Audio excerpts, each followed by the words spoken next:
with what we're going on here. Um, Ken means the world to me, and I again thank you for the nice introduction. I wrote a lot when I was a child, and in high school and into college, and I kept them all in one notebook, all handwritten, and I loved that. And I took that on the road with me, I believe, when I was touring, and I lost the book. And I lost all my poems, and then I didn't write again for 15 years. I think I was saddened by losing all of that. Um, and then we moved to Thousand Oaks in 2017. I'm just looking through, looking for an open mic to go play some music or see what else is there, and I see poetry reading, and decided to give it a shot. And what a lovely, um, inspired group of writers that I found. Wonderful poets, really excellent writing, and the most important thing, super supportive. And so decided to drop back in and start writing again. And it's really just I really have Ken to thank to renew my lust for writing. And my wife is normally the writer in our family, and she's quite an excellent one. So for me to get inspired enough to try to come back and join and have all of a sudden create a common thread, another common thread, only deepens that relationship, which I really appreciate. You never know where inspiration is going to come from, right? So I'd like to just start. I usually like to start doing these readings because I also teach some guided meditation and things like that. And just ask everybody to just put their feet on the ground and put their hands on their lap and leave nothing uncrossed. And just everybody together, just going to take 5 or 6 nice deep breaths. And let's just sink into the moment because it means a lot. It helps open your ears, it helps open your heart, helps you receive the words. And so everybody just no special instructions, you know how to breathe, just some nice, easy, deep breaths, and set aside the thoughts you have in your mind. Know that you'll come back to them with really good clarity and ready to address whatever it is that's on your mind at the time. And let's enjoy this together. So I'm going to share my screen. I like to see the words, and I thought you might as well. So I think to start, there's no better place for me to start than the first poem I wrote after meeting Ken. Has no name. Tethers know not their worth. Each strand complies alongside the next, brittle if alone, steel as a whole. Precise opposites, yet each is viewed as its truth. The blade easily plucked is music maker or food. If held too tightly, it sings not. Is the field binding the earth any different in purposeful togetherness? Blade and tether are equals, and it is utility that becomes a memory. Thank you. I'll move on. I've got about 9 of these, so I'm just going to move on from next to next. So this one, the picture in the background, is actually taken a couple of weeks after we had some terrible fires in our area, 2018. And you can see there, you have the sprouts of new life growing around everything else that is just obliterated. And happened to take my daughter for a ride to go up and see this. And to see a whole valley glistening black from fire, but then with just little buds of green on top of everything, was quite the sight. This one's called Fire Optics. A cold wind blows round my leaves. Stifling inhales know they coat my lungs. Will I ever remove its stain? Will I ever be as I perceive? For years now, a slow fall, masked in praise, I draw within. Others' view never congruent to my own. At the trunk, a shimmer that tells an underground story. Count the rings and learn its amplitude. It invites one to pry, to help unearth, or to nourish and leave be. What we hope for and what passes is such a comedy. For the roots hold my mold, to forget their first move down, dishonors the manifestation above. Long after the changes of fire and weather, a thickened circle is nature's straightforward account of cataclysm. And I came back to the same spot just days later. Bright cries from my daughter, now tempered and tested, show her ability to see silver. Perhaps the light in my roots is fitting. It reminds me of my place in the stars.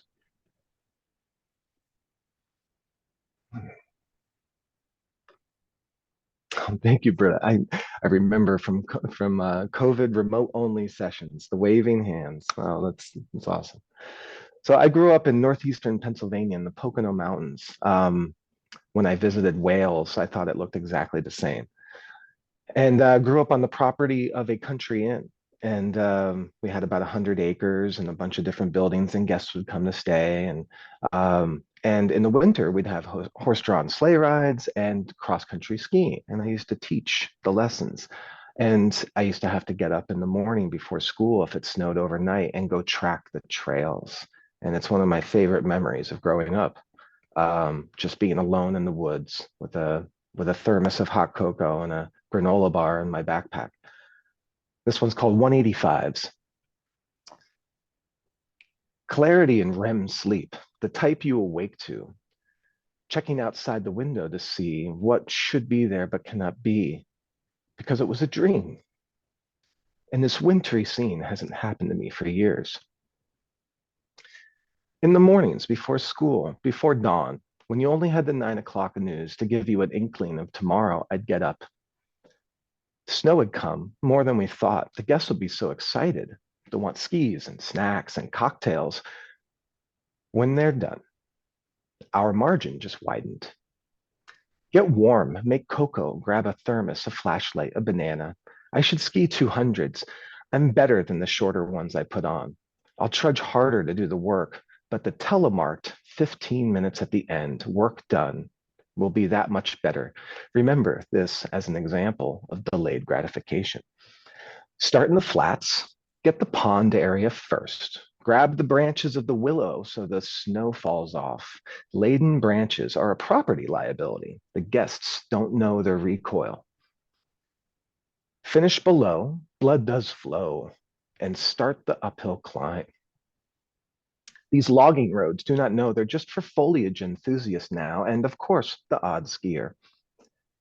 Old pump house on the right means turn left. That old trail to the right dead ends, and there's nothing interesting over there anyway. Short jaunt to the five corners. I always daydreamed it a bustling intersection, bears and fox gesturing, deferring with kind ways. There's no rush in the woods. Go up past the antenna, our lifeline of channels, 2, 4, sometimes 5 and 7 and 11. Save the best for last. Birch grove before me, I can see deer in the distance stripping bark. I always tear a little piece and chew it in my mouth, like touching the infield dirt before a baseball game. It was earthy and sweet, quite a treat, I thought, for the deer and birch beer. The short skis, the deferred breeze. The work done, I've earned my fun. This downhill run back to the hum, all this work, and this choice of gear, just to steer with confidence, with full speed, around the right-hand corner at that pump house, because there's nothing much interesting to the left. Thanks. Those last two, I had the honor of having the fire optics one was published in a book to benefit those from the that were impacted by those fires. It's called um, Cinder, Ash and Cinder, and this one also had a similar. I was lucky enough to have a similar honor, not in that book, but this one is a short one, and the picture hopefully makes Ken smile because it's up above Newbury Park, and just a short one. To my left, the clouds gather, brown foothills filtered blue-gray like pond fog. Hawks tell the tale of building winds. There is no sound.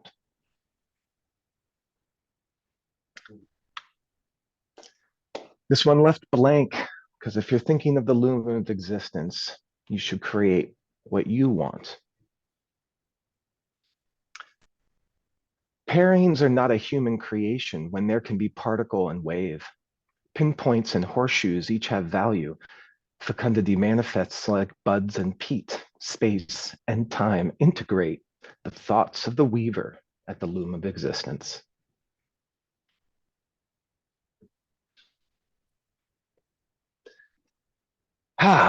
This one is uh, about a time after I had a very scary incident choking, actually, a few of them, and was talking to a friend, and he opened up about having a brain tumor.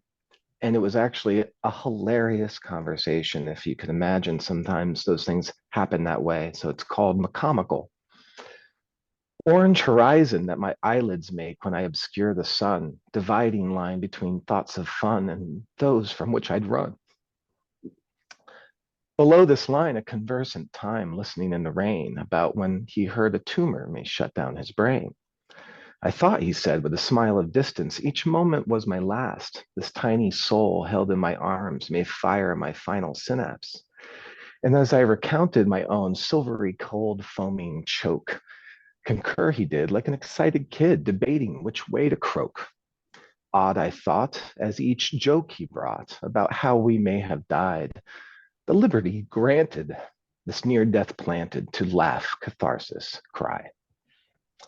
So funny. I never write in rhymes and get this macabre topic, and I end up writing a Shel Silverstein poem. Funny the way the world works. This one's a bit longer.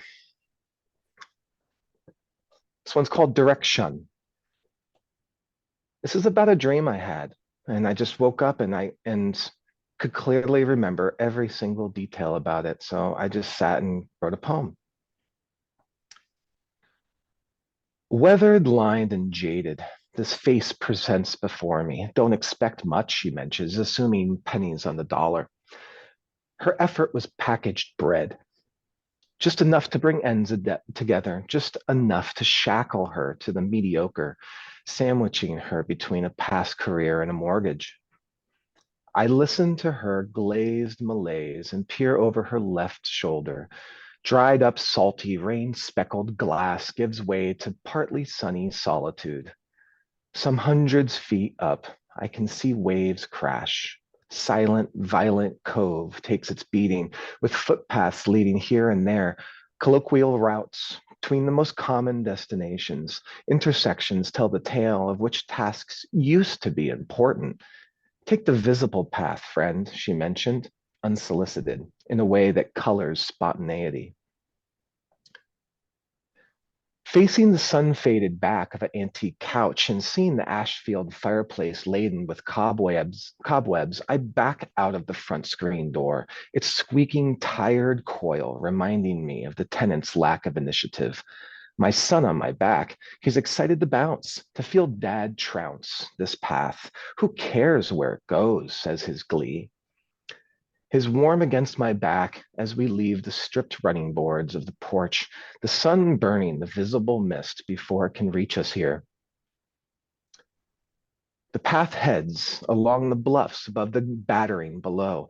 Happy monosyllabic grunts and notifications from my boy point to the interesting. It drives a communal monologue that lets the stride slip by, becoming a father's trekking tune, a march, regardless of the season. Before we slip out of view of the brown autumn maritime grasses of the plateau she lived on, I notice our destination at 2 o'clock. Coves between us, all sure to offer variances on the same adventurer's workflow. Approach, descend, twist, summit, traverse, repeat.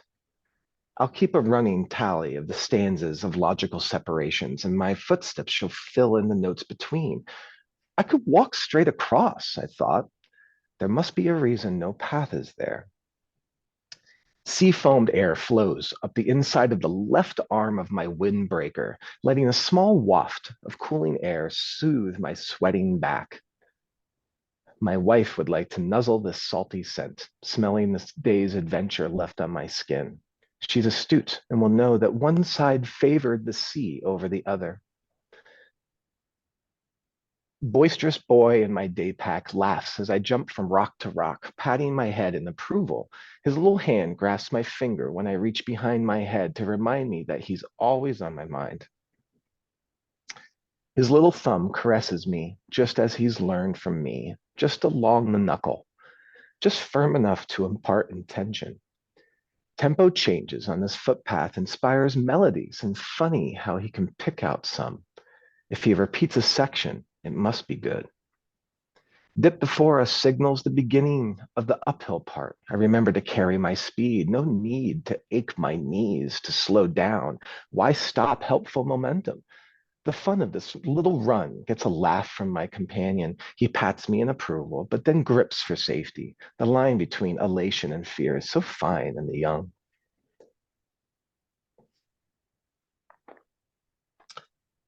These island bluffside paths are simple, repetitive, grooves in the earth to create to.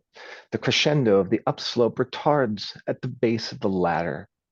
I look at it with keen eyes, scoping for context. This path must have been pounded out with the ladder in mind. There are no signs of alternatives. Found wood and lashings strapped together with time and patience, the steps laid out where knots in the woods might support. Old school, pragmatic construction that prides, go ahead on up, I'm country strong. I place each hand on the vertical sides and place my foot on the first step. No wiggle, no budge. Invited to climb, I move up, continuing the rhythm my boy and I began as a walking cadence. Squeak, creak, tension, snap. Halfway up, the steps falter, breaking in two and sending me back down to the ground. Split up the middle, there's no saving the seaside strut. It spills over the side and fails, end over end to the rocks below.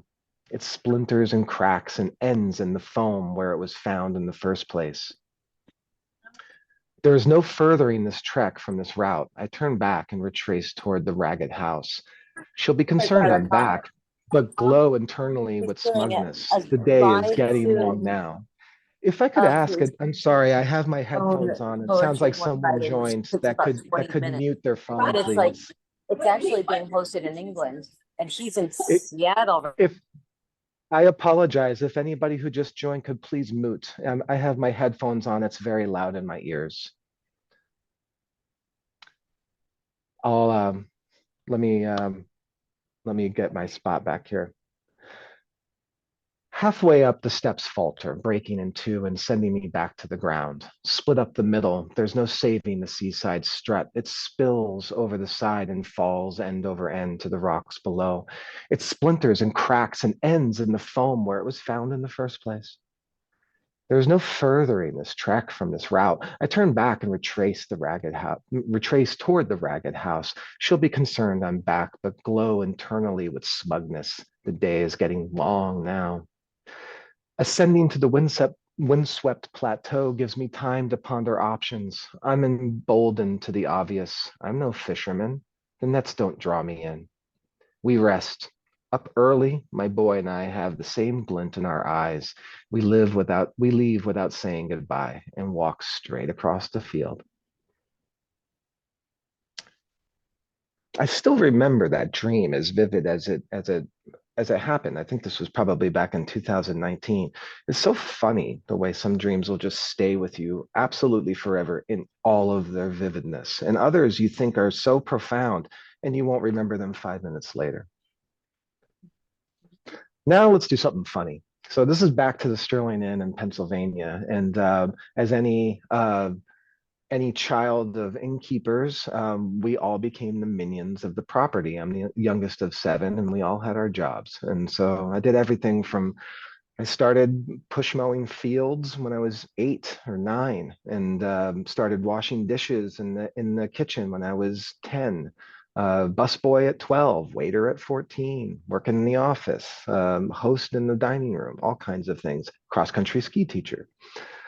And the worst thing to have to do at the end of a long Saturday when there was breakfast and lunch and a wedding and then dinner is take out the garbage. The red to brown of medium, rarely eaten, round the gristle, rosemary and thyme left to die on the vine along with the wine-stained china. Lipstick red on a coffee cup as stubborn as the dregs from the third pour are no match to the elbow grease required to rub away the yolk. And what loud conversation resounded from sip to sip of drip while discussing grandson's college trips. These chats and spats, syrupy innuendo, wait on drying plates, get scraped to the bin and stacked in like newcomers to county jail. But what comes of the detritus aggregated into a ball of sludge?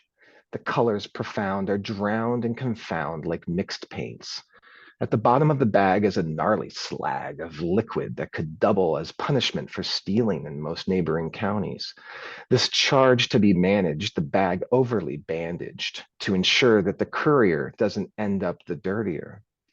This was left to me, alone as could be, on a cold late Saturday night, attached to the trailer by the hitch. I took it toward the old ditch.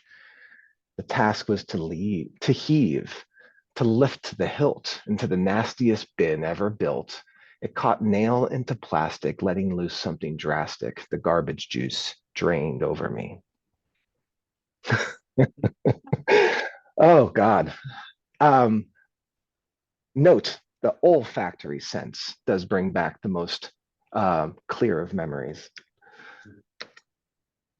And my last one, here's a picture in Peru. So this was one I really love from a trip I took to Machu Picchu, hiking through the Andes. It's funny when you allow yourself to, this actually spurred a love of mine to take a nice trip as such yearly with a very good friend, and just to disconnect, to connect with nature, and to just to feel the earth under your feet and to sleep on it. It's called Sonder. Foot in front of foot as I watch for slippery holds. It's easy to see the molds of prior adventurers. Why does one choose the boots they do? Duck and watch for thicket and brush, keeping distance from any recoil. A memory of a stinging thwack under my eye reminds me to be patient. A switchback clearing. Are we nearing a town? Funny that a simple set of huts signifies civilization. Yes, we were away at all for a while, were we not? And what's this? Anger? Anger. What is this heat creeping up around my spine, toward my mind, taking away this kind, burbling brook of meandering thoughtfulness that had run there for days? Should I not be able to handle people with ease? Passing by what I perceive as beneath my pedestal of enlightenment, they do seem to be enjoying themselves, music blaring and not caring how loud they seem to be. Bare chested, bikini breasted, they search for their drug cove to undress and caress. The pendulum swings back as I'm able to gather up my philosophy. I shove it back in my mental sack and settle in with a grin, pushing toward our final destination. Simple as that. I can be as happy that they have their blast, their lives as rich as my moments past. Ken, thank you. And all of you, thank you very much for having me and letting me come into your space. It means a lot, and I love doing this. So, really, thank you. All right.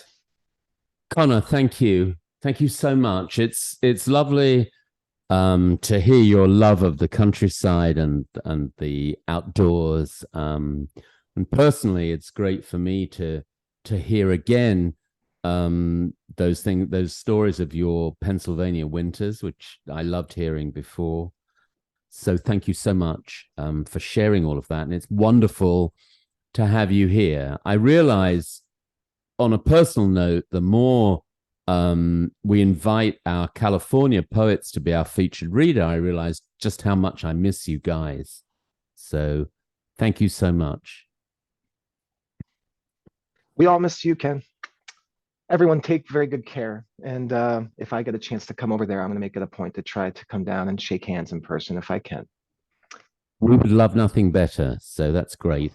I just want to say also, while I'm here, and I'm sorry, people forgive me for saying this because this is a me to someone else. So, Mark Haynes, are you there? I want to see you and I want to say something to you. So, where are you? Where you at?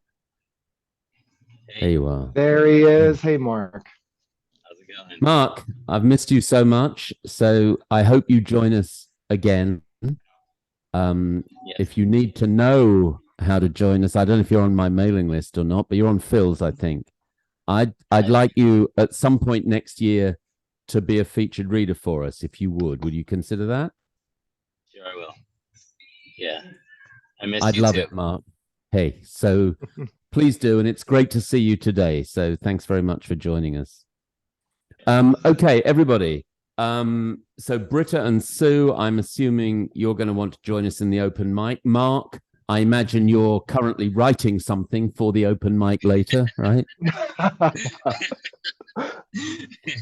Sorry, that's an inside joke, but Mark would come to all of our readings, and most of the time he'd say, "I've got nothing to read tonight," and then he'd sit down at the back of the room, be writing something, and you'd have to time when you called him up as to whether he'd finished it or not. So I hope you've got something to read tonight, Mark. Have you? No. What do you mean? Right, I'm going to give you 15 minutes. You got to write something, and I'm going to call on you. And now, those of us in the cafe here, we're going to take a brief break. You guys at home on the Zoom, if you take a brief break, we'll be back in maybe 5 minutes, and we'll carry on with the open mic. I hope all of you on Zoom will be able to stay for the open mic. That would be great. So we'll just stretch our legs, take any dirty stuff back, and replenish glasses, drinks, and food, and anything else you want to do. So take 5 and we'll be back.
All right, guys. Hello. Welcome back. Back in the room.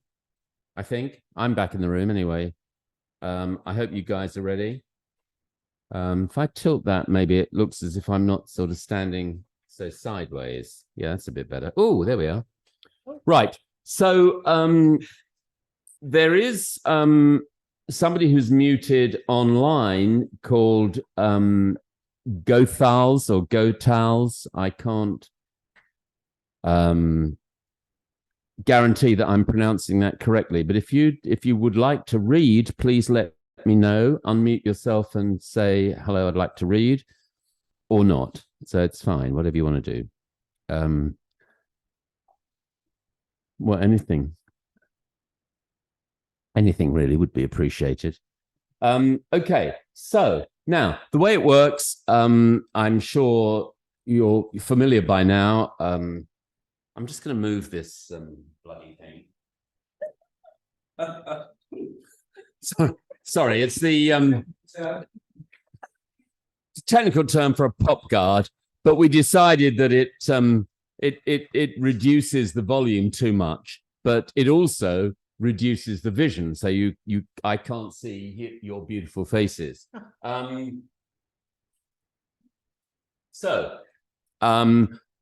You'll be familiar that the order in which you've signed up, and those of you online who want to read, I've signed you up as well. The order in which you've signed up on here, thanks, Mike, whatever you're doing, is completely irrelevant to the order in which I'll call you up. I'll call you up at whatever point I feel is appropriate, and we'll switch between being online and being in the room to read. But this is the open mic session, and please be aware the only rules are one piece, no epic, I mean it. If you need to ask what an epic is, don't read it. So those are the only rules. This mic seems a bit high, so I might lower it. Let's see how that goes. You'll notice that now Words Out Loud's got a bit more kit, so it means that we've got more stuff to play with in between talking to you, so it gets a bit more tedious. So we're going to start. Without further ado, we're going to kick off in the room, and Sharon, you're up.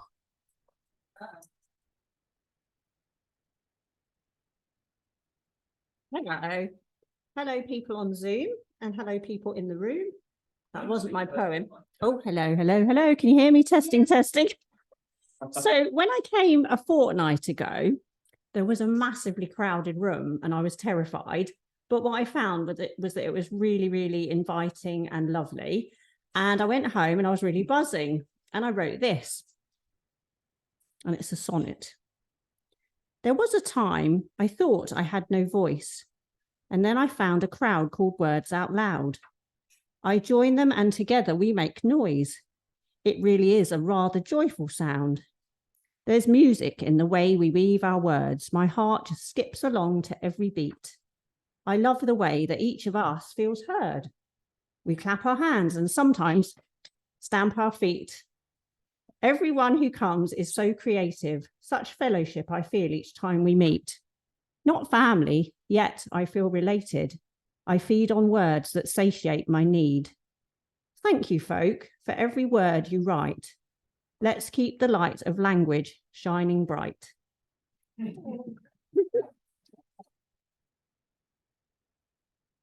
Sharon, thank you. That's great. Thank you so much.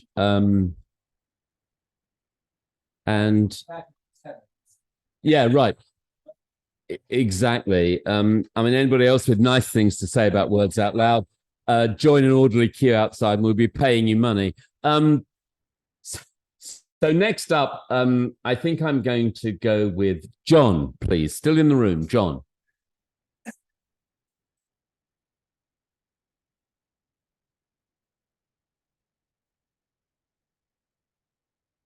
I think I managed to defog my glasses off the traumas of the walk-in.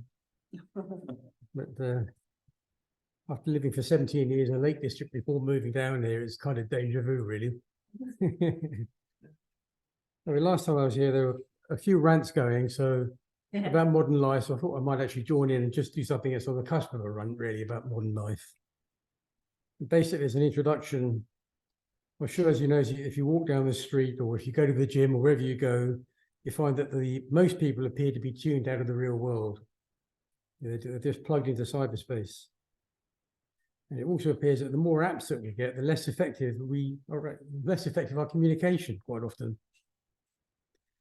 So thank goodness for venues like Words Out Loud, you know, we can finally communicate face to face. Anyway, so here we have the poem. My poem is called Contactless, in brackets, a metaphor for modern life. They used to play out in the sun, father and mother, sister and brother. Now they sit apart, phones in hand, as they exist in an alternate land. On the street, lovers walk. They no longer hold hands or talk. Glued to the screens of their mobile phones, connected but unconnected, alone. A young mother pushes her pram over the road, phone in hand, texting oblivious to the danger for her and the child. A lorry driver swears as he swerves to avoid her. She's lucky to survive since he texts as he drives. A young child of 10 grasps his phone, given by his parents to keep him safe when alone. Now in class, the lessons distract him from internet games. He's real objective. He really engages with his friends anymore. They all live in a cyber world now. Out in the real world, the birds sing, the sky is blue, the flowers in bloom, but very few see them. Of course I do. But they are lost in cyberspace, another sad world for the human race. Then along came COVID, another excuse to separate people for reasons obtuse. For then to show love was against the law. You must stay apart or risk prosecution, stay alone or face destitution. Now at last comes the contactless card. Now nobody needs to speak as they pay. Modern tech means full isolation. No need to engage in the real world. Just follow the app to the next online station.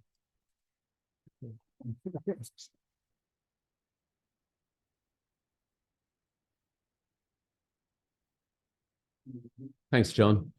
That's really interesting, isn't it? That word, contactless.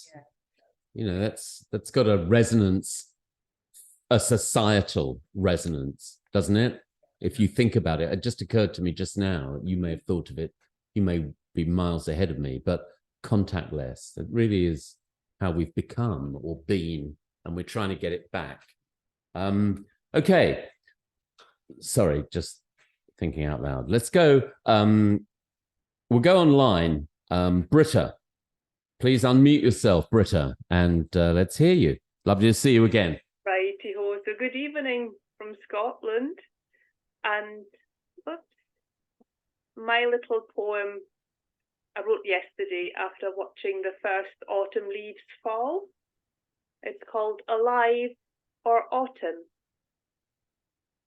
Falling, feeling from place to place, looking for somewhere to stay, then realizing it's in the falling that we feel us, other, all.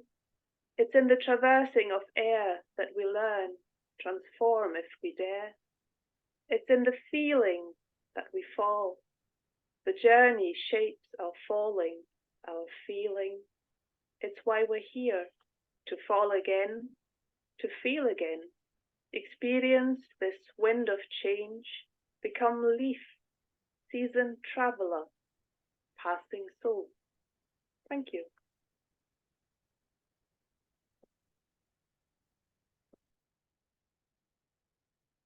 Thank you, Britta. Thoughtful as always. Thank you. That's great. Okay, I'll come back into the room now and welcome to the microphone, Michael. Yes, it is you. Come along. If you walk this way, carefully. Thank you very much. I'm a Sussex boy at heart, but I now live in the darkest depths of North Norfolk. But I was born and brought up in Midhurst, which is just up the road here. Anyway, it's my third collection of poems. This is called Two Poems from the Floor, because when you do things like this, you usually see a poster saying 2 poems. You won this evening, but here we go. 2 poems from the floor. Yes, tonight will be his night to shine. 2 poems, the poster said. 2 poems from the floor. Gingerly pushing open the door to Pinocchio's cafe and bar, he makes his way to the lavatory. A photograph of James Dean on the wall. He looks in the mirror, straightens the knitted tie he last wore in 1964, then runs a toothless comb through his thinning hair. Yes, tonight will be his night to shine. 2 poems, the poster said. 2 poems from the floor. Thank you.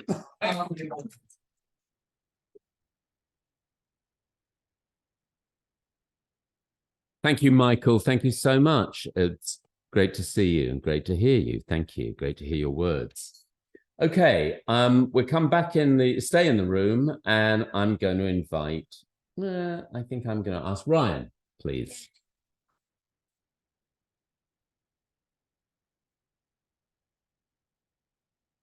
Evening, everyone. Bit of a silly one, actually. Not like me to do a silly one. I'm very serious normally. So yes, I was eating some baked beans the other day, and I thought, you know what?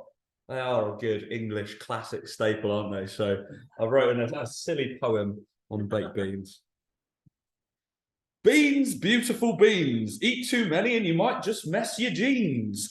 Beans, terrific beans. A bloody English staple in all the canteens. Beans, fabulous beans. Tough little guys got a surprising amount of the proteins. Beans, bonkers beans. Bold enough to turn a fart into a shart by all means. Beans, insatiable beans. In the store cupboard, they are top of the pecking order. They are the limousines. Beans, unbelievable beans. Wouldn't half be hard to find some Heinz in the Philippines. Beans, omnipotent beans. Be careful when eating, otherwise your white anorak will look like murder scenes. Why am I wearing a white anorak, I hear you ask? That is a good question that we shall never know the answer to. Beans, jubilant beans, the perfect side dish. Sling your hook, collard greens. Beans, brilliant beans.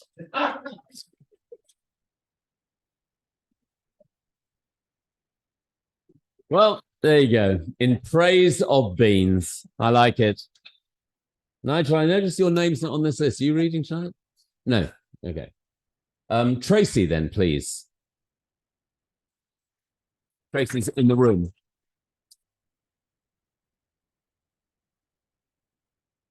Good evening. This is called Working from Home, and it's my experience. Working from home is an exhausting affair.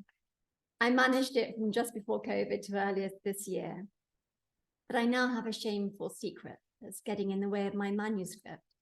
For much of the day and in the middle of the night, I devour entire box sets of TV crime, scribbling notes I will never read or type as lessons for my novel or this difficult life. They talk to me, heal me.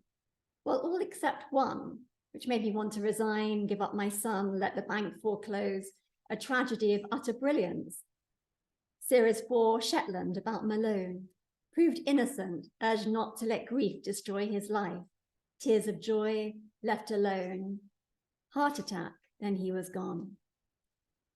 There is always drinking in these plays made for evenings. Sometimes now I have amaretto in my orange. I stopped buying wine. The sherry has vanished. Just dusty bottles of port someone bought I don't like.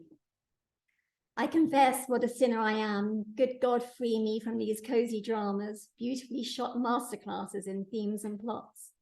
Let me tell my boss I need more real work so I can keep my job, my home, my days of lounging leisure, time to write my soul divorced pleasure.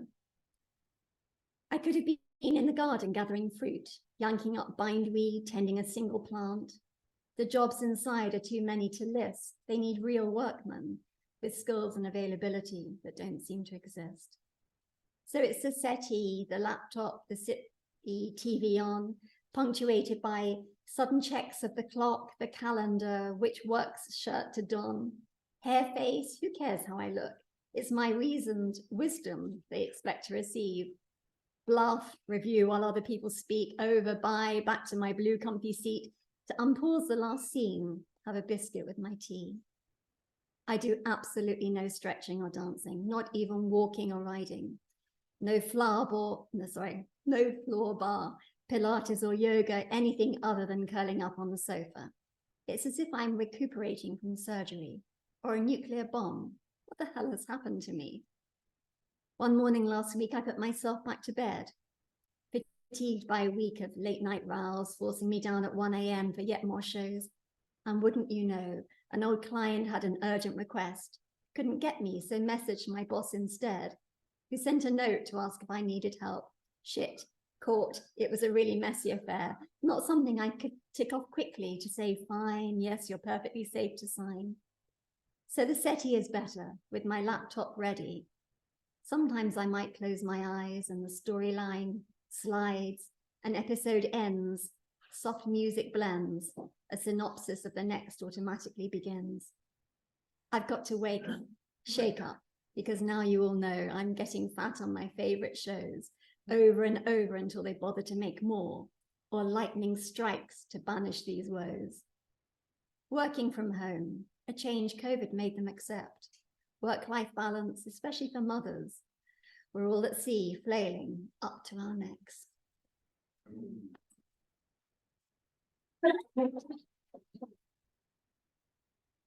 Thank you, Tracy. Thank you very much. Just trying to see who we've got online, who, if there's anybody else online who wants to speak. I know Sue does. So, Sue, I think I'll ask you to unmute yourself and join us now. There you go.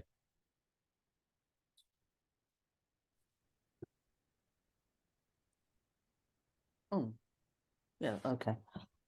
Hello, everybody. Nice to be here. I wrote 3 poems about Omicron, and I've just been on holiday. On the 4th day, I went down with COVID, which wasn't very nice. But I wanted to read the 3rd one, and you've just got to imagine that I'm Omicron, and I'm on the phone to a friend. I wrote this back in February. Anyway, it's hello. Hello, it's Omicron. Yes, I know it's 3 a.m. In case you're worried, I'm okay. Have you forgotten me again? I'm feeling flat and rather down, quite abandoned and alone. No, I'm not just seeking sympathy. I had no one else to phone. I admit I've been a bit diluted lately by that British vaccine plot, but I still get searched on social media and I trend on Instagram a lot. Very off the boil. Can't seem to get in gear. Hello? Hello? Hello, are you still listening? It's very hard to hear. Yes, yes. Perhaps I need to take a course. That new Paul McKenna one would do. I'm lacking in confidence and could do with losing a pound or 2. I'm not sure where it all went wrong. I rather like the fame. I wanted to be like Ant and Dec, enjoy a lifelong reign. But I suppose I could have done it differently. Yes, it could be a blip or a viral block. I appreciate your wise advice. You're a good friend, speaking clock. It's nice to know at least time is on my side. Thank you.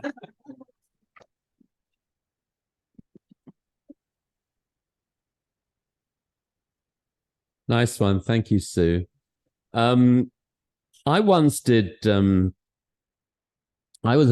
once was on a website for voiceovers, and you have to leave audition pieces that people can hear. You know, they can download what you're. And I did the speaking clock because this was in the States. It was in Arizona, And so I thought it'd be unusual. So I did, at the third stroke, it will be. And I did that. And I never got any work from it. So I guess it was, so I guess it was a bad idea. But I just thought it was funny. I mean, occasionally people would write and say, that's really funny. And I'm like, that's not funny. It's not work, though, is it? But, never mind. Thanks, Sue. That's great.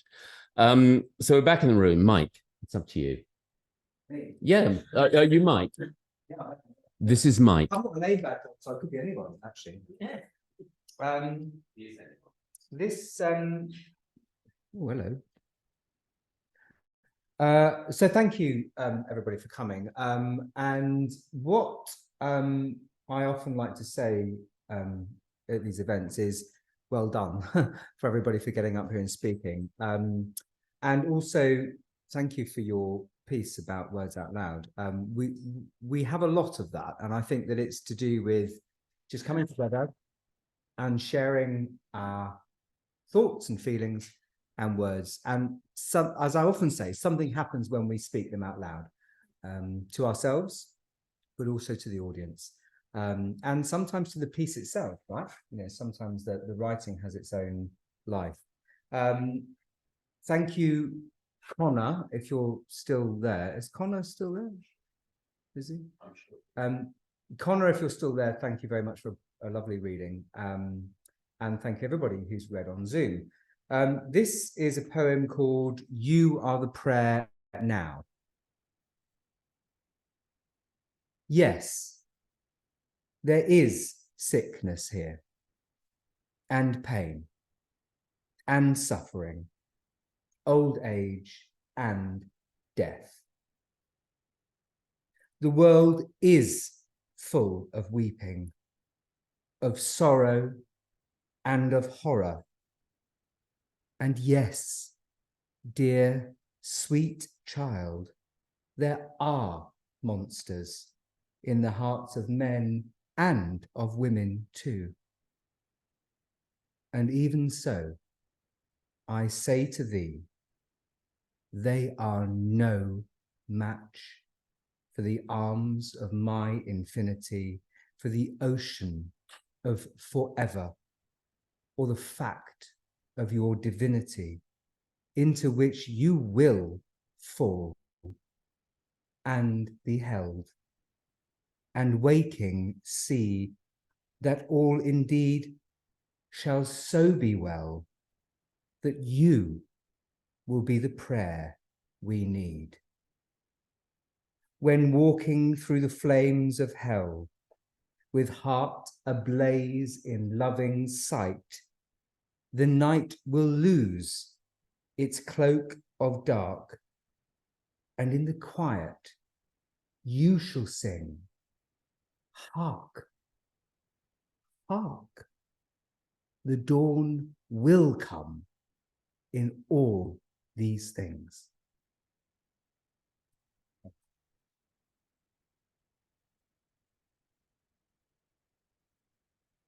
Thank you, Mike. Thank you very much. Okay, so we will go next, I think. We're back in the room still. Roz, please.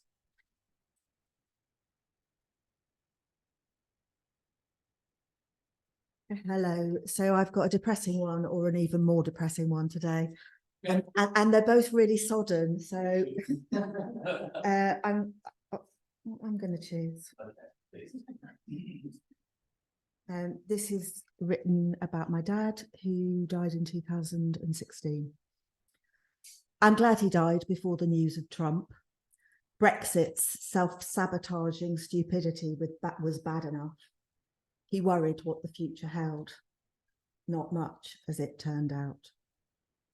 I spent his last night at the hospice, restless on a low-slung bed, attentive to the slightest noise, laden with guilt at my impatient words the previous day. You're not a good patient, when he sat rigid on the bed, upright, breath rasping, lungs vacuumed tight, his eyes a panicked jumble of insight and confusion. Am I dying, Ros? He asked in fright. What do you say? I held his hand, and with an uneasy smile, I nodded yes. To my mind, truth is always best. He'd spent the night calling, and I was worn with care and fatigue, wanted him to breathe deep into his ravaged lungs. He could not, but I thought stubbornly he would not. He sought only the morphine that he eyed with greed. Can I take my drugs? I need my drugs. I kept the clock of his routine, withheld for as long as I could, until bested by pain, he begged, interval shortening before his eyes burned bright, fixated on the brown bottle and its dosing pipe. On those last few days, I'd felt his grasp contract. Old age is painfully sad. His world had shrunk to the movement of his bowels, the frailty of his step, the time that he could tolerate before being topped up with gas from tubes and cylinders, whilst his lungs filled with muck. I'd kept him entertained with visits from old friends and sorties to outdoors, anywhere but our four walls, a park, the rose garden queue.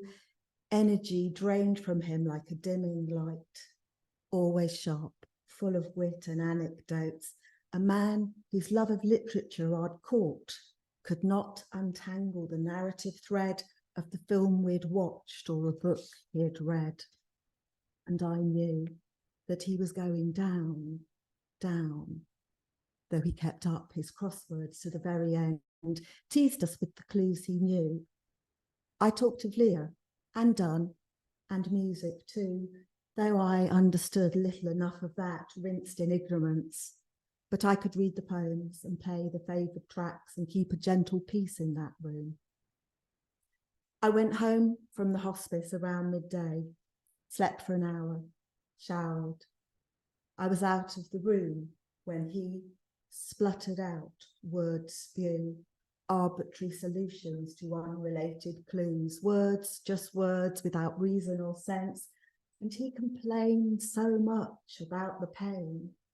Calm when I came back, dosed up, dozing, he began to slip away.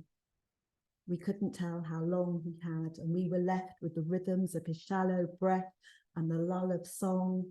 I couldn't now say what. There were gentle heaves, a rattle in the throat, a gasp.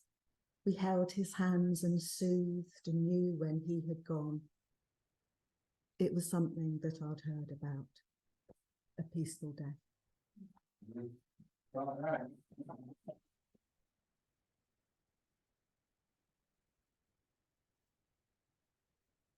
Wow. Thank you, Rose. Thank you. I just want to ask if there's anybody else who wants to read something. I'm going to read something, but if there's somebody else who wants to read something and hasn't read and has got something to read, then please do. Let me know. No. Anybody online that wants to read, unmute and say, oi, yes, or not. Okay.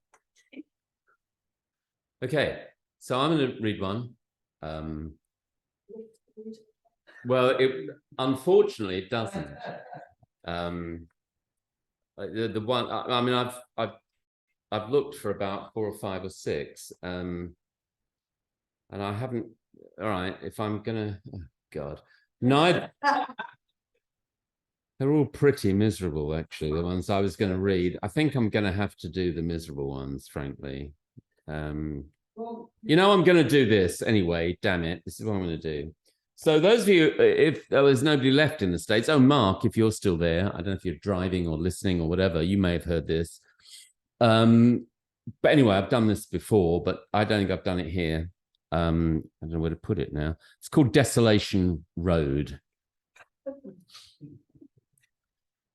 See?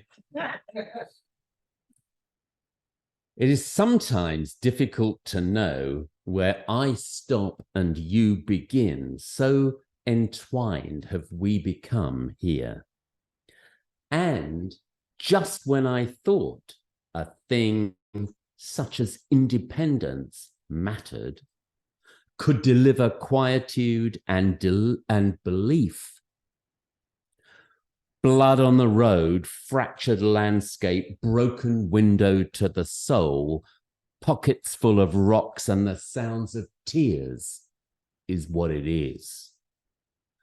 Loudness of shadows in the nighttime, black on blacker still, wind shrieking over cold stones, cowering unheard in the unseeing dark, is how it feels.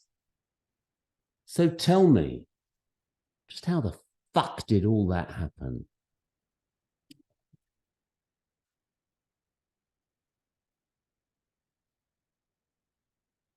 Sorry, you asked for it. All right.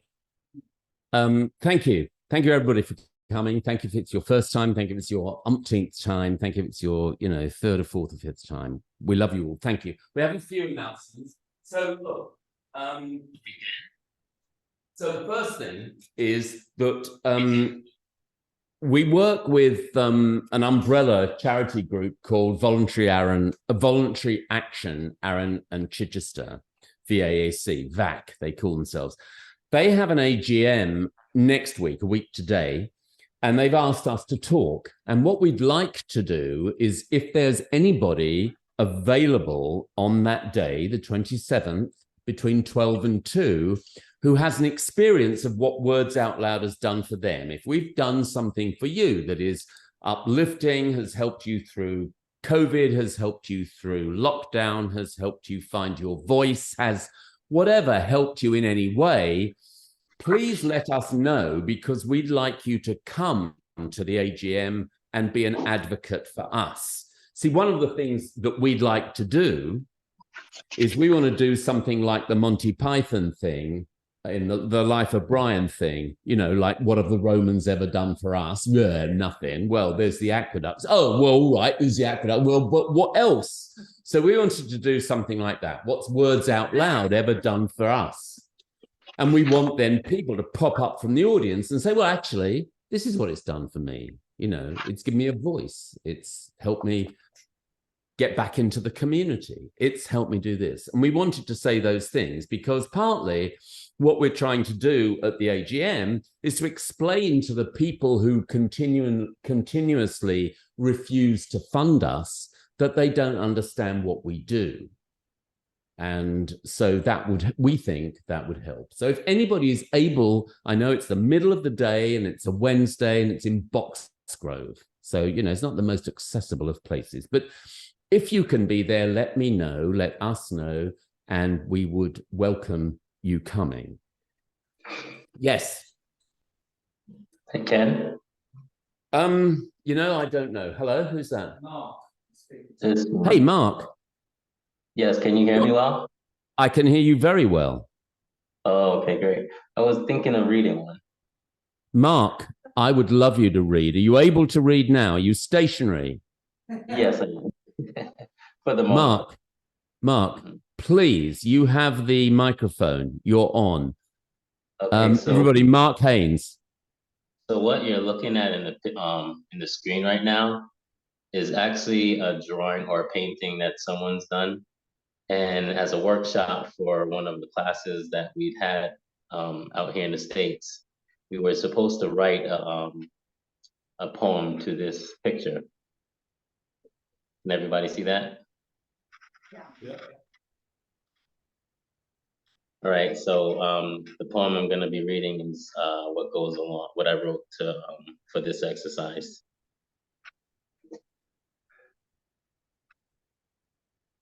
Okay. This one is called Dancing Trees. Arms stretched out to the moon, they call down its light, requesting an opportunity to speak to the earth. Obliged with its lumen, shadows begin to crawl out of the gloom, hiding their roots and ancestry. Little by little, a dance ensues between the two, meaning each tree and the branches of history being casted beneath them. Well, this one's me, center right, swaying in the wind, in deep conversation with Rudy, my uncle, the intellectual, brilliant mind, well-studied, successful, with legacy, now late in his years and depressed. As we dance, he comforts me, saying, I am at rest.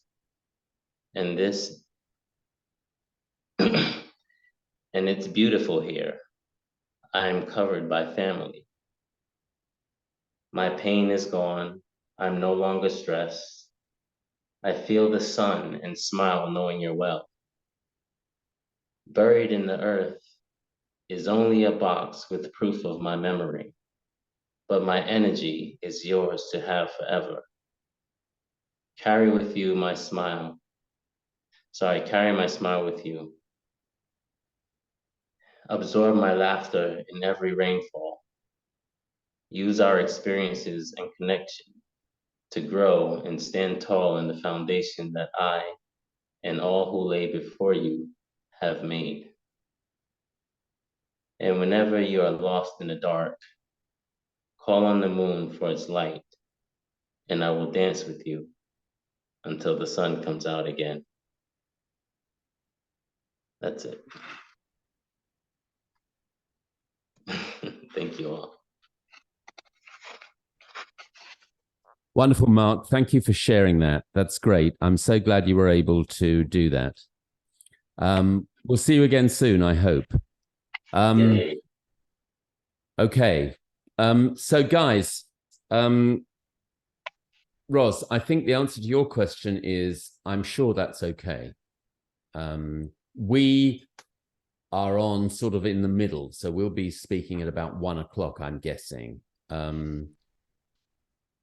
So yeah, if you're able to, that'd be brilliant. If you can talk to me anyway, and I'll liaise with them. Ken, can you tell us about what sort of profile VAC is? Are they okay? The retired people? Are they? No. VAC is an umbrella organization who support all any charities who join them within Arran and Chichester areas. So we've had a lot of support from them in terms of setting ourselves up, in terms of our constitution, in terms of advice about where to seek funding. They put on programs of how best to approach funders. They provide information about who the funders are in the local area. They're just a support agency, basically. And they've been fantastic to us. And they wanted us to speak because we're a startup of about 2 years ago and we're still going. And they think that's quite unusual, I guess. Well, so because we have applied for Arts Council funding, we've applied for all sorts of pots of money, and we haven't been successful. We've had 2 grants for specific projects, and they were for £500 each. So we want to carry this on because we believe that what we're doing offers a platform to people who perhaps don't normally have a voice, or a space or a community to come to explore creative expression. So because we're not just poetry but spoken word as well, we always want to emphasize that what we're doing is really giving space and opportunity for people to just flex their muscles, right? To try something to explore what their creativity can do, but also because this began in COVID, for people to come together and be together either online or in person, to go on that journey together. And the problem with funding is that either private enterprises or pots of money from foundations or whatever, they don't normally know what something is that's new. So money goes to Scouts, money goes to help children, to refugees. If they can see, we can see what the benefit is. Whenever we apply for funding, we feel, and Voluntary Action Arran have said to us that their sense is that anyone who might fund us probably doesn't know what the benefit is. They can't really see what is it doing, who's it for, and why is it helping them. So they've asked us to go along almost as a case study, really, to other potential funders and local groups that are linked with that. And also, it's interesting. We've had 2 small grants, and with those small grants, judiciously spent, we've got a screen, a projector, 2 computers. We've got the banners. We've got microphones, stands, sound equipment. We've got a lot of stuff that has come from that's enhanced what we're able to do. And the first one enabled us to put on that show in January. That many people, which was a huge community project, which involved local writers and some from abroad, actually, sending in pieces that we turned into a theatre show that filled Well Chapel. That money was spent. The vast majority of that was spent on hiring the chapel. So we feel like we could do a lot more if we had. Well, we know we could. We know we could do a lot more. Okay. Anyway. I hope so. I hope so. I hope so, because one of my opening lines is, "Are there any funders in? Shame on you," is what I'm going to say, actually. And so I really hope there are. Look, I've just got a few more announcements quickly. If you can bear with me, sorry. I know it's 8 o'clock. Tomorrow in Wildwood, in Chichester, Southgate, 7 Up is our new launch of our cabaret style evening event, where 7 performers will do 7 performances of 7 minutes each, and they span the range of performance arts, and we think it's innovative. It's new to Chichester. It's new probably in the area. We think it's exciting. We're very excited about it. We want people to come along. Please come. It costs £10. It'll be an evening's entertainment between 7 o'clock and 10 o'clock that you will enjoy, I can guarantee. You can buy tickets on the door, or you can go to our website and buy tickets on Eventbrite from our website. But we'd love to see you. And there'll be another one. We're doing an alternate months. So there'll be another 7 Up event in November. January. And then there'll be one in January. March. One in March, and so on. So May. every other month we'll do this. And and at some point you are here. We'll see what you do as an artist, whether it's spoken word or being musicians, and as Ken said, it's spanning the range of performance art. We've got a dancer tomorrow, we've got bands, some theatre performances and poetry. So we're really wanting to we know that there's a lot of local talent. We thought we can put on a show. Yeah. So it's upstairs at Wildwood. There'll be drinks available and all the food that they do. Yeah, pasta, exactly. So the other things that are coming up, you may want to know, October, the 4th of October is our open mic, the first Wednesday of the month. That is now going to be in Wildwood. So again, the first Wednesday is in Wildwood, upstairs on the 4th of October. The 18th of October is our Zoom, this one. That also is going to be hosted upstairs in Wildwood. So please remember that. Events that we're not necessarily involved with. The 9th of October, Arts Junction happens in Arundel. Arts Junction is a brilliant thing. You should go if you get the chance. 7:30 at the Victorian Institute, I think it's called, in Arundel on Tarrant Street. Do go. It's the second Monday of the month, the 9th in October. The 5th of October happens to be National Poetry Day. We are not doing anything for National Poetry Day, but there is an event at the library in Chichester, and you can get tickets from the library. It's £6. It's being hosted by local author and celeb Simon Brett. There is music, there is an open mic. So please, if you're interested in that for National Poetry Day, go along to that. And that's it from me. Everybody online, I love you. Wonderful to see you. Everybody in the room, I love you too. It's wonderful to see you, and we'll see you the next time we get together. Don't forget our website. It's got all our events on it if you forget what I've said. And you're forgiven for doing that.